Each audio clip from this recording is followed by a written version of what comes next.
Please welcome to the 2019 Project Play Summit, Master of Ceremonies, ESPN host and reporter, Cassidy Hubbarth.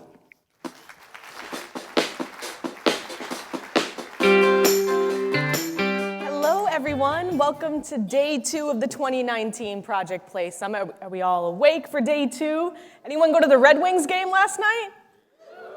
Yes, big thank you to Kevin Brown and the Detroit Red Wings Foundation for that. That must have been an awesome experience. Yesterday, overall, was pretty incredible. I mean, from Daniel Solomon basically calling out adults for their responsibility and behavior on the sidelines, to Chris Webber pleading for coaches from the community to get more involved, to C.J. Anderson leading by example and going into his own community and lifting up kids to expand their world. And that's just really scratching the surface of what we accomplished yesterday.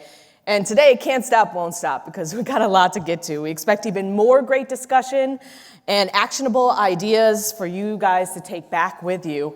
And for the audience here in Detroit and our live stream audience watching, keep that conversation going and engage with us on social media using the hashtag #Don'tRetireKid. I said at the end of day 1 that we were trending nationwide. We're actually number 2 right here in Detroit. So make sure you continue to post on social media using the hashtag #Don'tRetireKid and also fill out the little sheets that you see in Ontario West and throughout the building with your message on why kids should not retire with, again, that hashtag. So without further ado, let's kick day 2 off with a celebration as we're going to announce this year's 2019 Project Play Champions cohort.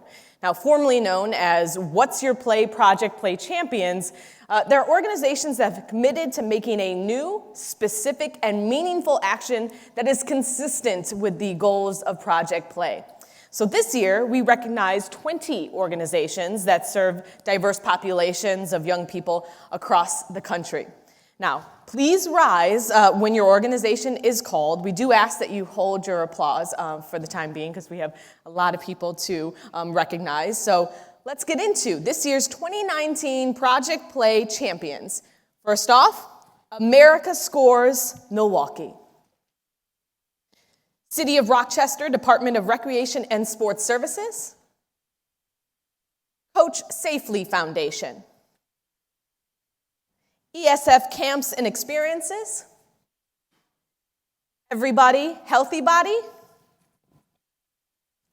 Georgia Southern University. Good Sports. Great Sports, Great Kids. Kids in the Game. Kings County Tennis League.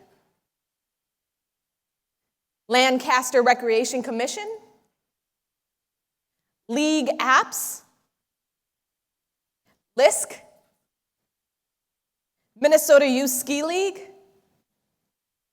National Recreation and Park Association, Special Olympics, Squash Smarts, Teens Run DC, U.S. Soccer Foundation, and U.S. Lacrosse and U.S. Field Hockey. Please give everyone a round of applause. Amazing work that you're doing. Thank you so much.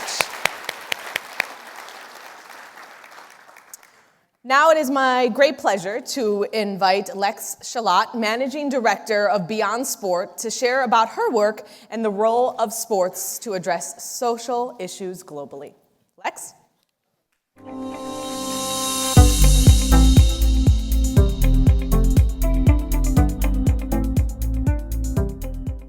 Morning, everybody.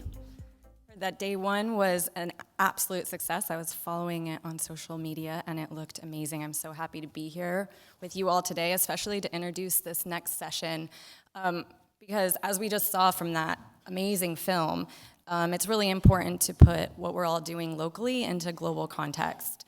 So at Beyond Sport, we support and convene and advise around how sport can really make a difference and achieve the United Nations Sustainable Development Goals. And the UN SDGs are really a way for us to frame the world's biggest issues, like reducing economic inequalities, eliminating hunger, attaining education for all. And at Beyond Sport, we've focused on supporting organizations specifically using sport to achieve these global goals. And through that, we've funded or helped fund or deliver projects on all 6 continents and have connected into initiatives across 135 countries. And through this journey and over the last decade plus, we've seen incredibly sophisticated ways people in their communities are driving real change using sport. More recently, as many of you guys who are all experts in the room have probably seen, we've seen that organizations are using sport differently, and it's changing in their approaches. And they're shifting to accommodate a world that is more globalized, but more siloed, and more connected, but increasingly more divided. To address this, we've seen organizations doing really different things and innovating.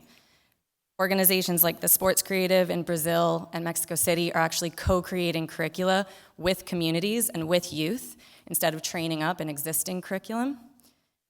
Waves for Change in South Africa, they've created an open source measurement and evaluation tool that can be used by any person across the country if they want to run sport for development initiatives.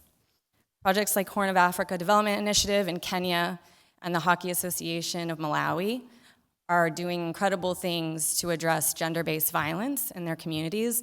They're engaging and educating grown men through sport rather than only trying to educate the young women and girls. And professional sports teams around the world are really changing what they do. Obviously, we've seen that here in the US, but also abroad. Australian rules football in Australia, obviously, have done incredible things, and I encourage you to look up how they've put a spotlight on and demanded inclusion for Indigenous groups. And it's something I think we can really learn from here. And it's not just the sport community. Kate Spade and Kenneth Cole are now using sport across the world to engage and support their women that work in their factories alongside social enterprise and microfinancing. It's really amazing. They're doing it in Rwanda and Indonesia and Haiti. You can look all that online, but it's really cool to see other industries using sport because they know that it can create positive change for their communities and their workers. So sport around the world is innovating to make an impact on an incredibly local level. But obviously, as we know, innovation cannot be done without in-depth investment and without responsible and thoughtful funding. It's so important. In order to make big change, we need funders to think differently and deeply and not just write a check. That's how we as a sector can help achieve these global goals, no matter how global you are or local you are. So this next session, we'll hear from 2 incredible funding organizations, FC Barcelona and the Ralph C. Wilson Jr. Foundation, which have both made huge investments into sport as a tool for social change, as we know. But they're doing more than just writing a check. They're really looking at investment differently, and they're really looking at it locally. And they're changing the way the mainstream public sees sport as a tool for social change. And with that, I can think of no one better to moderate this panel than Kyle Martino. He's an NBC analyst, former US national team member, former MLS player, and the founder of the Over Under Initiative. And with that, Kyle Martino, take us away.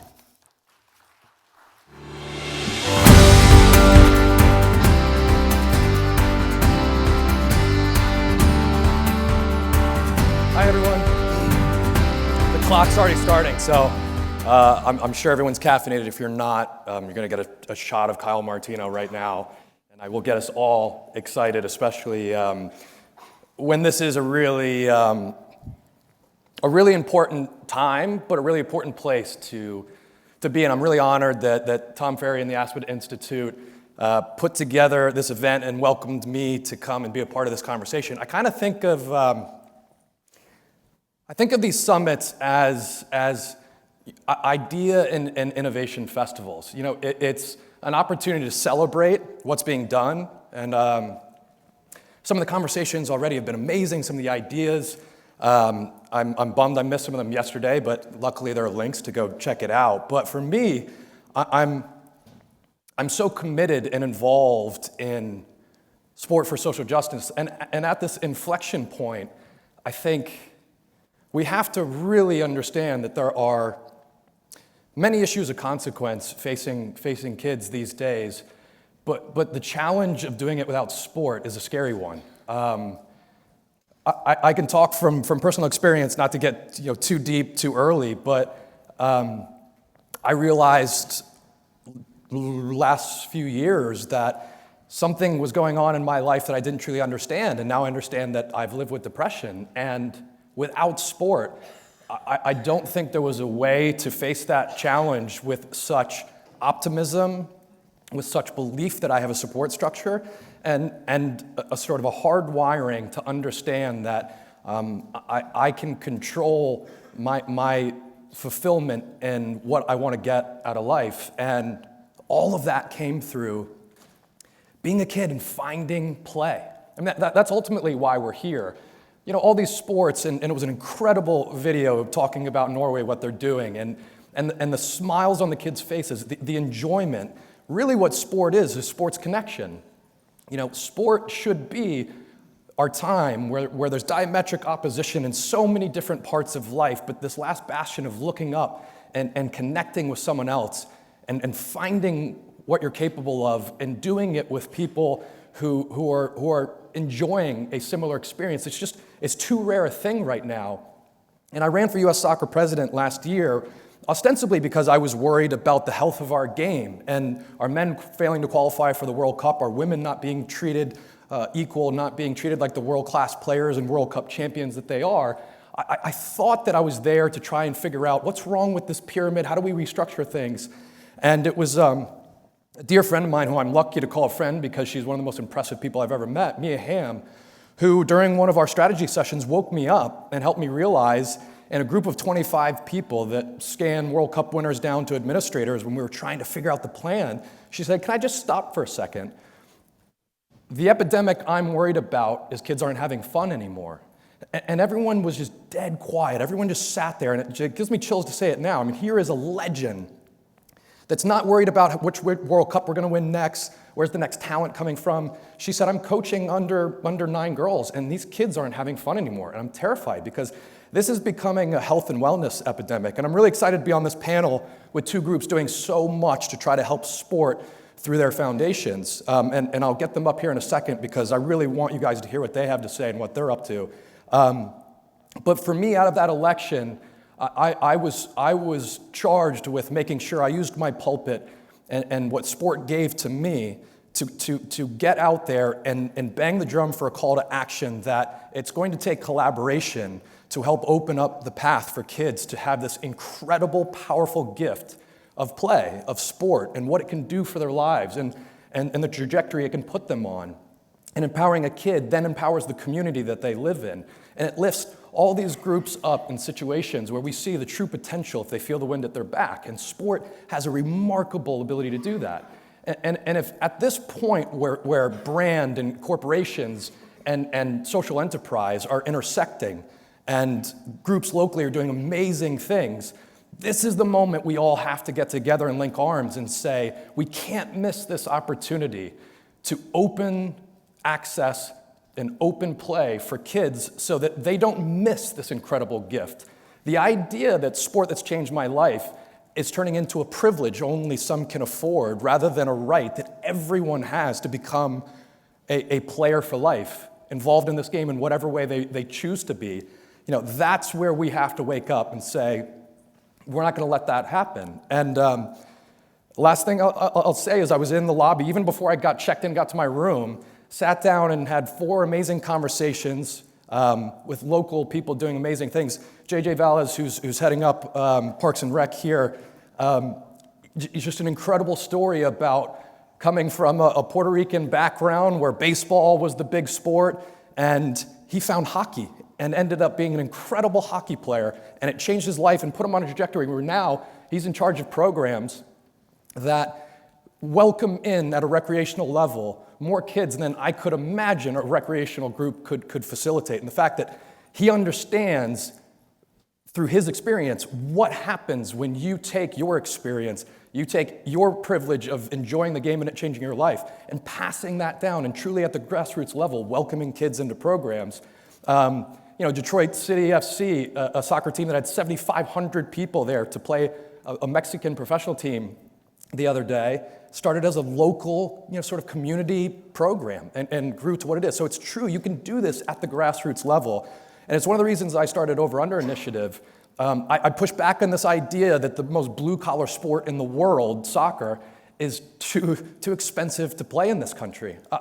It's innovation and it's organization that is keeping kids from being able to engage with it at a local level for free. And as chairman of Street Soccer USA, I realized I gotta open up this game to everyone. So I started an organization to convert basketball courts to multi-sport spaces, and we have 3 city partners, and we're moving forward. So just really excited to be here and be a part of a panel, and I'm gonna do less of the talking now because what Barcelona is doing with their foundation, and Mariana Murray is here, I'm gonna bring her up in a second. It's really remarkable, but one of the most important and biggest sports brands on the planet with one of the most impressive revenue sources is chipping off 1% of that to change the lives of kids through their brand and their belief that they should be involved in community.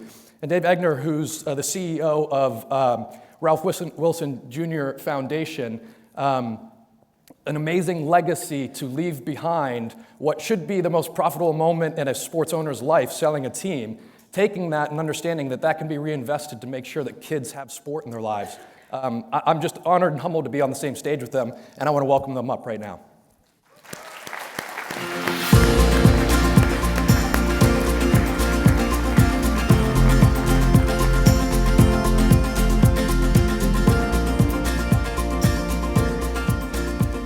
All right, I took up too much of your time, so let me just get right to, and thank you, Dave, and your group for making sure we all get here and doing what you can to keep these conversations going and see where innovation can turn into execution.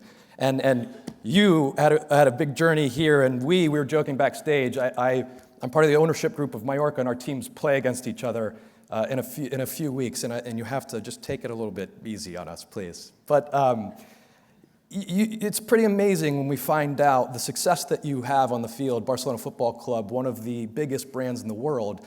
Many don't know what they're up to off the field. So help everyone here understand what the foundation is and how it's linked to such a successful, prestigious, reputation on the field.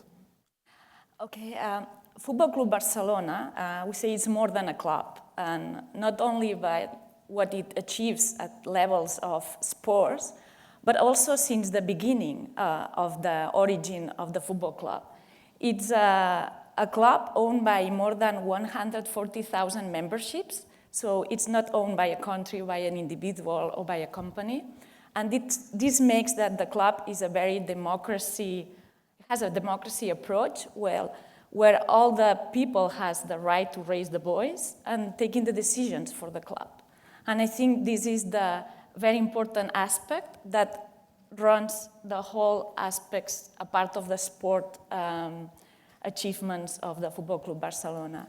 The foundation was created about 25 years ago, and it has always had the commitment to work to help and support vulnerable communities in Barcelona and the surroundings. But as well, Barça has become a very global brand. Become. You've been for quite some time, but yeah, it's amazing. Catalonia area where Barcelona is based has around 7-8 million population, and Barça has about more than 300 million social media followers. So you can imagine that the reach that the brand and our players have are very big. That gives us the responsibility as a foundation of such a club to not only work on our local community, but also to work worldwide.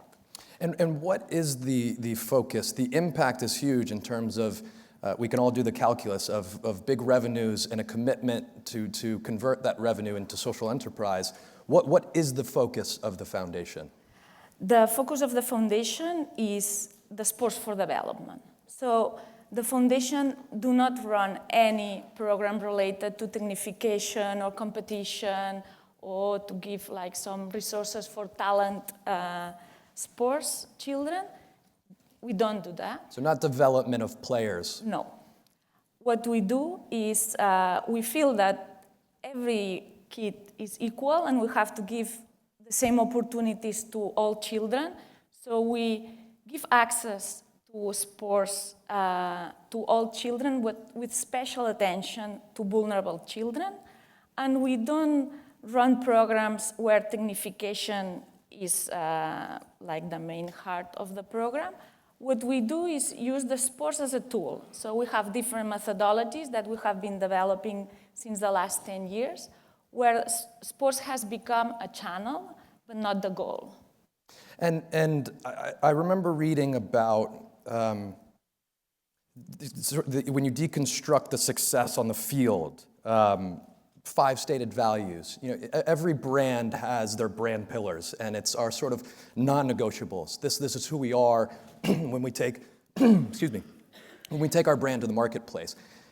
Do those translate to the foundation side? Is it the same principles? Yes. Barça values pillars are 5.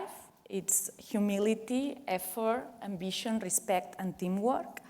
These values are taught in La Masia, where all our young players learn to be talented. Don't skip over that. So for those that don't know, La Masia is the Harvard of developing young players. One of the most incredible academies that obviously Messi came through.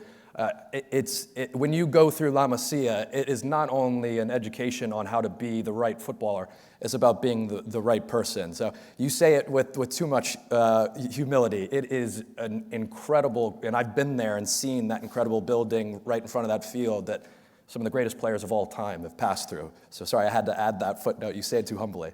Thank you. So the 5 values are based in all the work that we do. Even for the staff, we are measured at the end of the year on the 5 values. It's very important for all the work that we do. So the work that we do at the foundation, it's also under the umbrella of the 5 values. And in fact, one of the most used methodologies that we use to run our programs is FootballNet, that is organized, all the sessions are organized under these 5 values. When we were backstage, you could tell before someone says something that they believe in it. And it's very clear you're passionate about what you're doing. Can you give me an example, and it can be a player, a day. Was there a moment in your work where you said, and you could see, this is the impact. I can see why we're making such a big difference. When do those moments come for you in your job? Especially when I go to visit the programs and you see the children. Have been working on a refugee program, especially on the immigration crisis in Europe. And when you see children that comes to you and say, I would never thought that somebody would care about me, and could never imagine that Barça would care about me. And when you realize the impact you're doing to this kid, just to give hope. I mean, we believe that our methodologies help on social skills, emotional skills, life skills, because that's what they are meant to. But this hope is the basic, I think, for any human being, and especially a kid that is going through difficult times. Give them some hope is one of the most impact values that I think our work does. Yeah, there was a story with Street Soccer USA that was started by 2 amazing people in Charlotte that were homeless overnight because of a tragedy. And 12 years on, I'm fortunate enough to chair their national board and hear these stories. There's a child in the program who's not a child anymore, but came from West Africa. His brother passed away in the terrible situation of trying to get out of West Africa and what they were dealing with. And his first program before he could speak English was a soccer program. He got his first paycheck coaching in that soccer program and just got into Berkeley. And I would imagine that the hope is that Barcelona ends up being at the touch points at the first level, the first hand up for some of these young kids to get them on a successful path. That's what we try, but also as a big brand, we have the responsibility to make awareness to the whole world about giving opportunities to everybody and make efforts to avoid social exclusion, to avoid violence. And I think that we have a responsibility on individuals, but also we have a responsibility on making awareness to the rest of the world. Yeah, that's the interesting point, I think, that we're realizing. And Dave, I want to ask you a question. And in a way, this might be a sort of a mock pitch to a foundation right now. And You don't get any of those. yeah. You probably only got 5 backstage. Corporate groups and foundations, those with the means, those with the resources that are tethered to a mission, that care about something, that's where you can cash in a chip and take a brand, take a group that has a message that's linked to either for-profit or not, and use it to leverage a philanthropic situation. So when you hear what Barcelona Foundation are doing, I know Barcelona now is coming to other countries and working with groups here in the States to try and bring their incredible brand to communities. When you hear that about an organization, how do you look at it from your seat as a CEO of a foundation that has an incredible endowment based off the generosity of someone who believed what sport could do to communities, and now in New York and Detroit, you guys are doing these things. How do you look at that, and what's your calculus for figuring out where do we get the most impact with the dollars that we have to spend? It's a great series of questions, Kyle. I think it comes down to something very simple I learned early on in philanthropy. Don't bet on programs, bet on people. People have values, people have passion. Programs are the result of passionate people, and so when I look at the Barca Foundation and what FC Barcelona's done, it's based on values. It's not based on continuing to be a soccer legacy. It's based on a value system. And if I had any advice for what would be nonprofits or for-profits looking to make a difference, get your values and passion in place first. It's that brand. It's the value of that brand that we're betting on. It's not the program.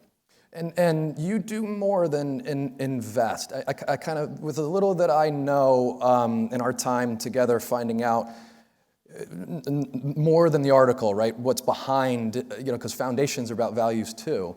You seem to be very hands-on in terms of it's not a sort of a pay and move on. You seem to establish relationships with the groups that you decide to invest in their projects. How do you see your engagement working with the dollars that you put into the marketplace? We have a great privilege in the fact that we're working in just 16 counties. It gives us, national funders a lot of times have a theory of change, and they go cherry pick out, the 3 or 4 groups nationwide that can actually do the work within their theory of change. Working in 16 counties, we're working with the raw material in those counties, we're working with the belief system of those regions, and if we simply write a check and go away, we've not extended them beyond cash. So in many respects, our job is to make connections. How can we connect Organization A with Organization B, and then maybe even find a way to bring in a national set of experts and theories to try to get them to knit together more. So it's this value of collaboration and teamwork that really is one of the key values of our work as well. Mr. Wilson established this foundation, or the concept of the foundation, before he passed. This is back to values. This was one of his children, so to speak. Yeah, he knew what he wanted to do, but he was just so smart. He said, the world's going to change after I'm gone, and so I'm not going to tell the people what they should do with the money. I'm going to appoint 4 people who knew me, 4 life trustees, and they're going to make the decisions, where we spend it and what we spend it on. And the first thing those 4 life trustees did is sit down and talk about Mr. Wilson's values. So we're driven by 5 values. We're driven by innovation, collaboration or teamwork, being outcomes focused, joy, and humility. We could have just walked right into Barcelona and taken a page out of the playbook, but those values drive us, and that collaboration teamwork piece is key in the grant making we make. How are we a part of that team, not just writing a check and going away? And as a foundation, are you Is the calculus for investment a solution-based strategy that you create internally, or do you field a pitch and say, does this align with what we want to do? I think it's really interesting. Sometimes, foundations have a pretty specific aim, and when we see the size of the challenge in the market now to use sport for social good, we see this with Over Under Initiative. I started something that I thought was going to be soccer focused because I was really worried about a soccer problem with the drop in participation. And then upon further research, it was a drop in participation across all sports, and very quickly it became a sports neutral solution. And I was fortunate that Adam Silver and other progressive people saw that too. And now, even though I'm a diehard soccer guy, I played multiple sports growing up. Do you look at your aim of using the endowment through a vehicle of sports as a totally sports neutral solution for these kids? Oh, absolutely, yeah. So start with the fact that foundations don't do anything. We'd like you all to think we do something. But the reality is we don't do anything. We empower other people. We write checks for other people to do. So the second point is we don't have any money. The funds of the Wilson Foundation, the funds of Barça are not enough to change a market or change societal thinking. So we've got to work through the raw material that's in community. We have to work with the people working on problems and working to solve them. So when we look at issues of sports and recreation, it's a vehicle of social and emotional learning that's beyond sports and recreation. It's part of the work we're doing around preparing young people to be productive citizens. It's about the work of workforce. It's about economic development. When we take sports out of the equation, we remove an incredibly important part of social and emotional learning from society. And it's one we've taken for granted, and it's one we've let morph into being hyper-competitive instead of one that's about development. So Anne Pringle was one of the parents up here yesterday, and when she described letting her kids play free, not interfering, and letting them facilitate and mediate and solve their own problems, and the bully became the friend, and we've lost that. So this is not about sport, it's about social and emotional learning for us. It's also would then say you don't isolate to sports, and you don't isolate to a single sport, and you don't isolate to the notion of competition. You work on the notion of inclusion. How do we keep including kids more and more in the process and let them play freely? And when appropriate, add coaches to the formula. Yeah, and that's the thing that worries me is how much free time we had for play and how overprogrammed a lot of these kids have become, where there's two things, I think, chasing them out. It's competition where you don't have to teach kids competition. I mean, the most competitive I ever was in my house with my brothers playing to the closet. I mean, to this day, I've played in finals of cups, and it wasn't as intense as playing against my brothers in that living room. We broke a couple chandeliers, but that's a different story. I have twin daughters. Let me tell you, they are the best of frenemies. Yeah. I know it's like, we also had a set of boxing gloves, but only one set, so you had to pick which hand you wanted to fight with. Mariana, Dave touched on something really important there about the thing that scares me is kids and parents being preyed on, but kids in this country feeling like I'm not good enough yet. I've got to pick a sport. I've got to be good at 9, at 8, or else this isn't for me. Thierry Henry came with me on the election to speak to a big group at the convention, and he showed this incredible presentation about the Barcelona way. And he kept stopping during it. It was like 35 slides, and said, "Have you heard winning yet? Have I said anything about winning?" And he said, Barcelona's not about winning. And it sounds paradoxical, right? It sounds like an oxymoron. We win. And then that's what the gentleman's saying about Norway being so successful in the Olympics. Those are not connected. We win because the process is the right way. We play with joy. We play with belief. We play to support one another. You might not have as much experience here with what's happening with kids, but what do you feel? Is there a transition happening with kids in Spain where you feel like it's becoming about winning in competition too early? Probably yes. I mean, there is quite a lot of pressure, and sports, especially soccer, in Spain is very popular. So all kids want to be a famous soccer player. And I think parents are not helping too much because there are too many expectations on children. But this just give us the strength to fight against that. Because it's very important to first develop the emotional and the relational skills to develop self-esteem of children, and then they will be able to do maybe not the best soccer player, but another profession that they would like. And I think that's the basic for individuals, but also for respect among a community. There is more and more tension between people from different origins, religions, etc. And I think we have to make an effort to fight against that.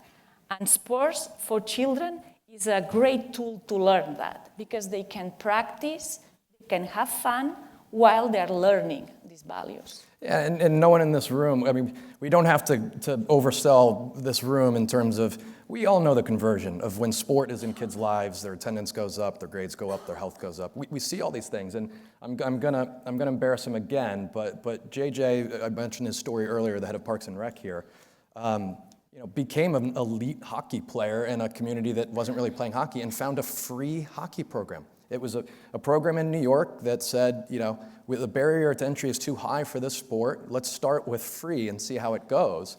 And inevitably, an injury led to the end of his hockey career, and now he's leading a very important organization that's overseeing the opportunity for kids to get in. I mean, that's I think, the compounding social enterprise story we're talking about. 99.9% of the kids are not going to end up at Barcelona. I mean, 9% of kids are not going to end up at Division I schools. And that should not be the measuring stick. And I think when we prey on parents, I get asked all the time, and I'd love to hear what you guys think, and then we'll take a few questions from the crowd before we go down. But parents, I'm sure, ask you guys, my kid, what program should I put them in? Where should they go? And I always say the same thing. I say, ask them. Ask your kid, do you want to do this? Are you happy doing this? What do you want to be doing? And I know it's a tough balance because we feel we need to guide our kids on a path, but I just think more often than not, I see that parent in the video, abhorrent, and it was like embarrassing for the whole room to see what becomes of parents when the stakes are high. When the stakes are high, the costs go up, the parents lose that connection to understanding it was for their child, and the child gets disconnected from the power of sport and doesn't enjoy it anymore. Do you find parents coming to you saying, you're connected to a professional brand, so will this help create professional athletes? How do you separate that belief that because it's Barcelona, this becomes about driving kids up the development pyramid? If you both want to take a shot at that one. What happens normally when we start a project elsewhere is that we have a row of kids with their parents thinking that we're looking for talent soccer players. And then when we explain them always very well that they're not going to learn any soccer technique, they're going to learn about values and life skills, they normally don't believe us, so they try. And then they realize that, yes, I mean, that's what it is. That's what we put the effort on. And sometimes we have had some annoyed parents saying... I thought you were going to make my kid messy. Yes, exactly. But the 99% of the cases, parents come back saying, thank you. Kids have now better attitude, better behavior, is more responsible.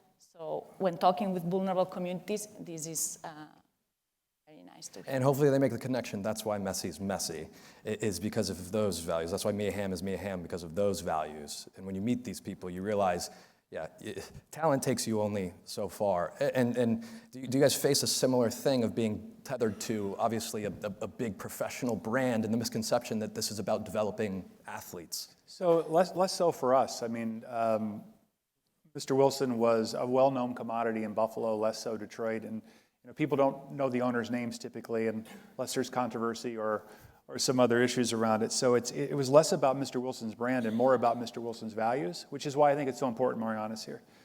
The most recognized sports brand in the world is represented by Mariana. Mm-hmm.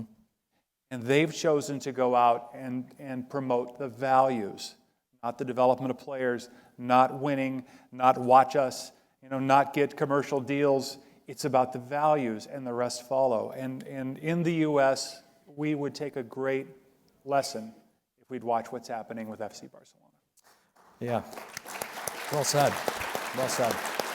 I think we were going to do questions from the audience. I'm new at this. Rebecca Lowe normally does this. So do we have questions back there? Should I just get people to raise their hands? My mic working? Why don't we just go old school? Does anyone have a question with a loud voice?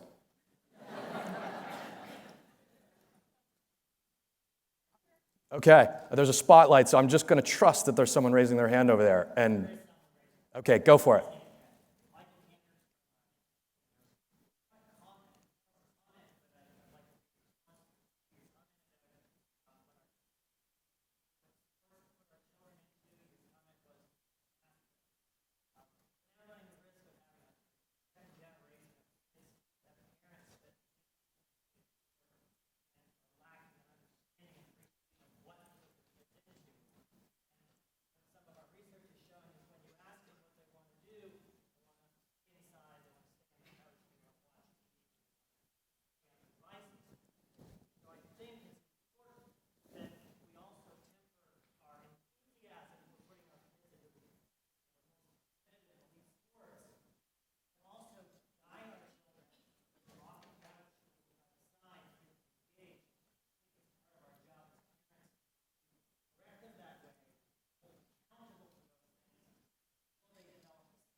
Yeah, that's really, really well said. Thank you for adding that. What does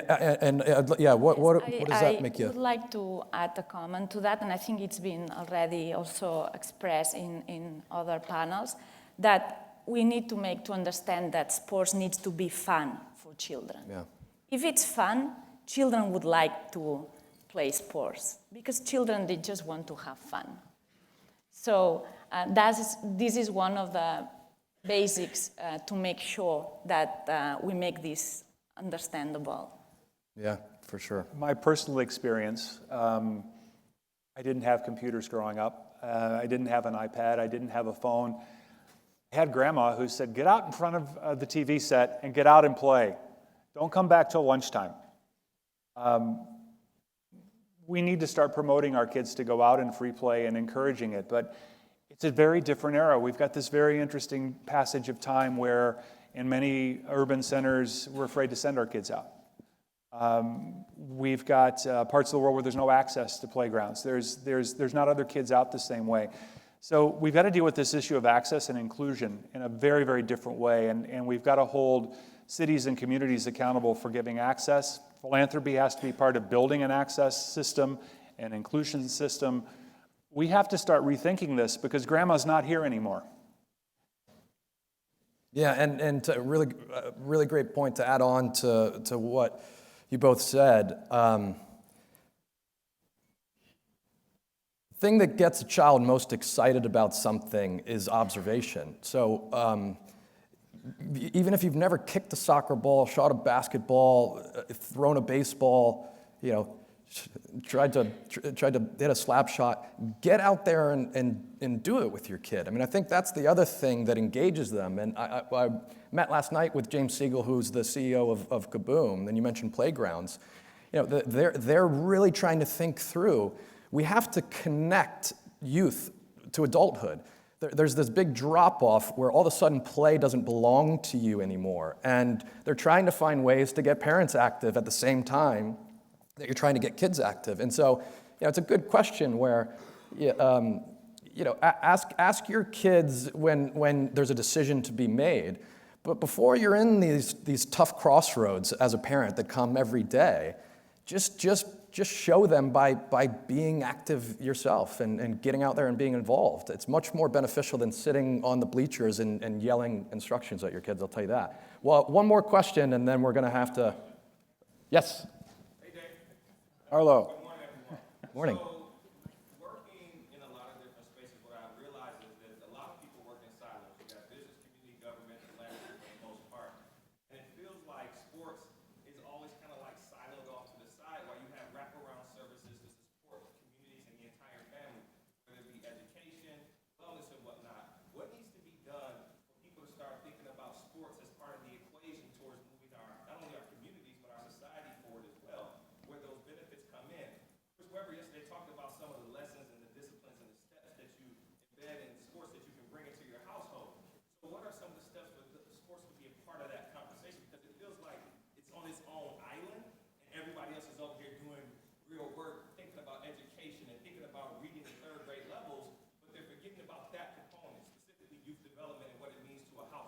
Yeah, really good question. And it's Project Play is demonstrative of what happens when you educate. I mean, part of this is a big educational mission.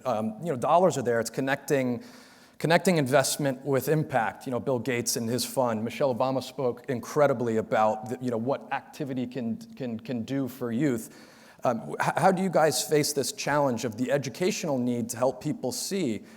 Childhood obesity has tripled since the 70s. I mean, this is a true health epidemic, that the compounding effect of having a whole generation not playing and their kids, it could become a multi-billion-dollar health problem for this country. So how do you face the problem of educating people that sport is about health and wellness?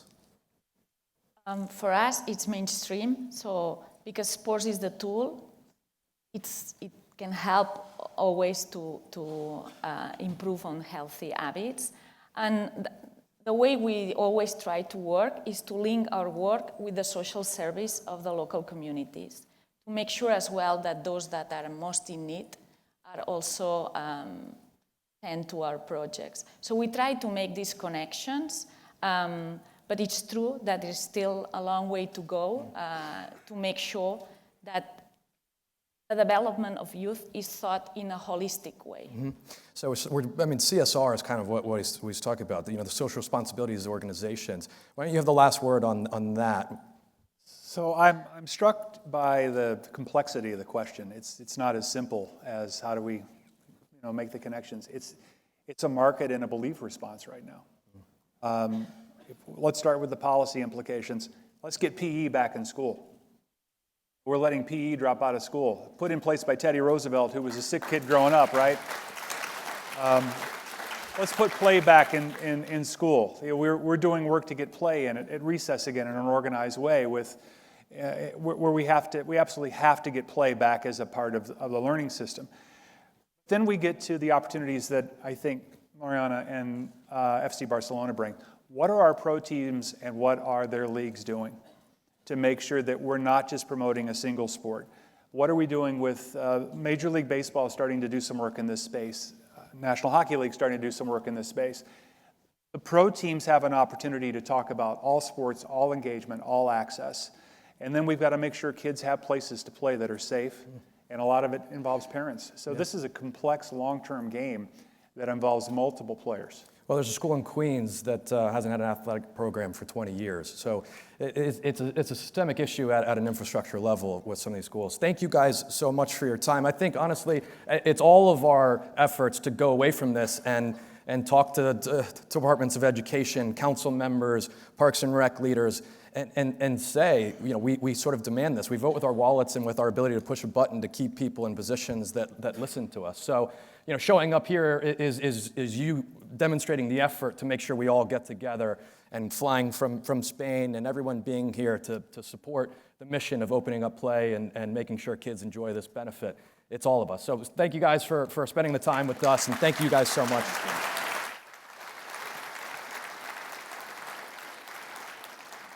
Thank you guys for an incredible discussion, and also thank you for some of the participation from the audience. And we've been together for over a day here, so we're family. With that said, why don't we all kind of come in and fill in the empty seats here, get comfortable with each other, because I think we're bunching up in the corner there. So if we can just fill in the seats, get to know each other a little bit more. We have one more day together, so if you could just do that, that would be great for us. And look, we started the morning off recognizing our new set of Project Play champions, but I'd like to invite Zach Crawford from U.S. Soccer Federation to provide an update on the 2018 Project Play champion commitment. Thank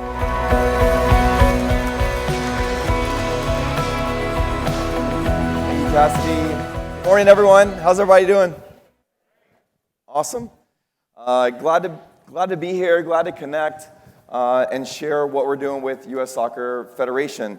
Glad to be up here on stage. There's a soccer goal right there next to a disc golf hole. If there was a yoga mat and a snowboard, I would be in heaven. I would never leave this stage. So we're very excited to share our commitment to being a Project Play champion. And through U.S. Soccer, we believe that every child deserves a qualified or a licensed coach. and that a coach should be able to deliver on the core values that we believe in of enjoyment and fun. We had a good discussion yesterday about that. Dignity and respect, safety, and development, being challenged at the appropriate level. So how does the coach provide a supportive, challenging, and fun environment for kids? So we have created a project called the U.S. Soccer Grassroots Roadshow. And it's a free coaching education opportunity for all of our members. We have 210 members through U.S. Soccer, and we want to help empower our members to reach the masses, the grassroots coaches. We want to make grassroots cool. And we want to provide free coaching education opportunities through this Roadshow project that provides coaches with an in-person opportunity combined with an online coaching course. So we're very excited to ask kids what they want and deliver on that to create an environment where adults can understand what kids want and need. Please reach out to us while we're here. Barry Powell's our director of coaching, myself, we're here. Reach us through the app. Please meet with us. We want to provide these free coaching opportunities. And actually, while we were here, we were able to connect Ramona Cox with Detroit Powell with the Michigan State Youth Soccer Association to provide more free coaching opportunities for coaches all across the country. So thank you, and let's go out and